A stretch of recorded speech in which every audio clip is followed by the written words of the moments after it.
Luma Labs just launched a brand new version of their generative video tool, Dream Machine, and I'm excited to show you a first look at what it's like. Before we dive in, if you haven't already, make sure to follow and subscribe for more content on the cutting edge of AI and visionOS. So here we are on the new home screen. You can see some examples of content that they have already given us. These are called boards. They say that boards are a great way to explore ideas that share a common theme or topic. So let's just open up Dreamscape as an example. And if I scroll all the way to the top, it looks like they are showing us what it's like to use this product as a sort of a template. So you can see the example of the prompt. And what's interesting is that as I hover over these words, I can actually click on them and change what it does. So if I go from iridescent to kaleidoscopic, it's going to load the image, and that's going to take a moment. Let's keep exploring while this happens. So maybe if I tap bubble, it's interesting. So it's giving me other similar options that are related to bubble, and you can see here that these new images are coming, which are quite cool. So if I hover over an image, I have some options to be able to modify it, make a video out of it, use it as a reference, or even generate new images that are similar to this, and of course download it. So I am curious, if I come over maybe let's try this one actually, and let's make a video out of this. So down here it's going to use that image to populate this field. I can also select an end frame, but I'm just going to leave it like that for now, and I'm going to do slow push in. Oh cool, and it's showing me actually a preview of what that camera move actually will look like. I really like that. So I'm going to hit send, and now it's going to bump me all the way down here. It's going to load that video. And while we're waiting for that to load, let's just see what else it has showing up here. So some more examples of this woman in a floating bubble. The interface is really nice. It's clean, it's simple, and it is somewhat unique in the generative image and video space. I haven't seen an interface quite this polished with the other tools that I've seen, like Midjourney and other ones like that. Okay, so it is done with the video. Now if I hover over, I can see an example of what it looks like. That did not really seem to do much camera movement there. I see the clouds moving, but that's not the most compelling video, to be honest. This one is more dynamic. I like that one better. This one is definitely more accurate to what I asked for in terms of a slow push-in. The face gets a little distorted, but it's pretty good looking. Now if I tap on it, this is cool. I see these little mini images up here at the top. Looks like I can select this and do all kinds of other further things with it down here at the bottom. Let's take a look at some of the other examples. Timeless elegance. So here's the prompt. This is interesting. Let's see what happens if I tap Brainstorm. So it looks like it's showing me some bouncing off points that are based off of what was previously here. So it's showing me some new aesthetic options and cinematic techniques. This is quite cool, actually. Let's try this. Okay, so that when I click Brainstorm now, it's giving me some ideas for what to put into a prompt here. So let's hit go. See what that looks like. Overall, the loading seems to be pretty quickly. I am on the paid version, which has priority generation, but it seems to take maybe 15 seconds max for this to generate. Okay, great. So here are the new options.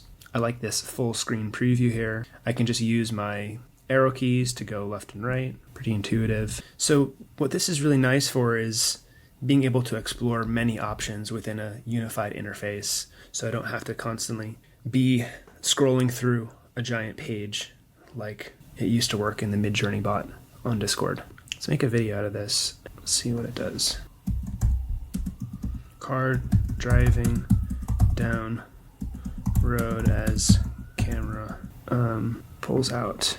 So this is very neat. So after I entered my prompt, again, it highlights these words, and then I can see other options to swap it out. So let's just wait for this to generate and then give that a shot after this is done. Very nice. So it did not seem to get the camera motion, but I mean, it is quite a nice video of the car driving down the road. So let's try swapping out the car for a horse carriage. Why not?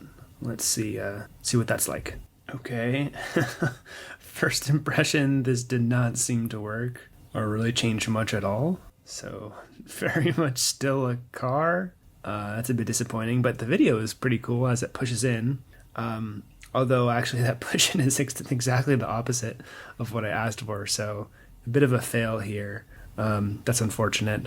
All right, let's keep exploring. So there's a sidebar here on the left. These are my boards, and I can create a new board by clicking this plus.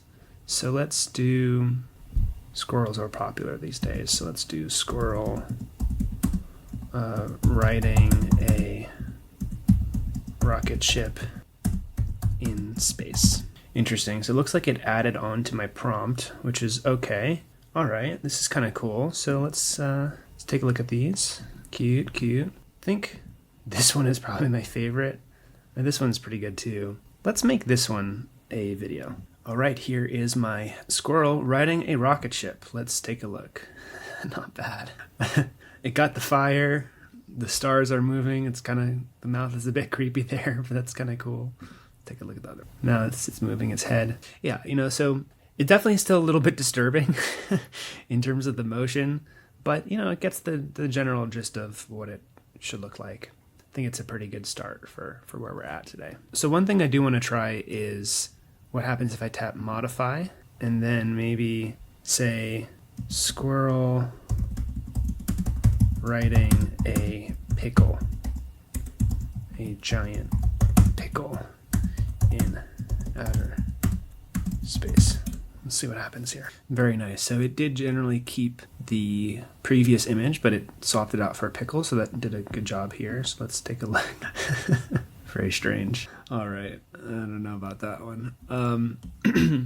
Let's continue exploring. So on the left there are the boards, and on the right are ideas. If I tap that, I see a nice gallery of all of the images and videos that I've generated all together in this very nice interface. I like that. So yeah, I guess if I click on any one, I can open it up and do more things with it. So that's pretty much it. We have ideas and we have boards, and overall it's an easy way to generate both images and videos with a high degree of customization. Now, it did not accurately follow a couple of my prompts, so that's a little bit disappointing, but overall it does a pretty good job of quickly generating decently high quality photos and videos from nothing. And I just love to see the progress in this space. Every few months there's always something new and mind-blowing, and this is definitely one of the leaders in generative video. So I am very pleased with how this is progressing. I think the interface is very polished and beautiful and does a lot to help you stay in the creative flow as you're producing these pieces of content. Okay, that's it for today. Thank you so much for watching. Definitely make sure to follow and subscribe for more content like this. I also have a newsletter called Magic Beans where I post about the latest in cutting-edge technology, AI, and Vision OS that comes out every Tuesday. So if you want to take a look at that, go to magicbeansnewsletter.com. Thank you again, and I will see you next week.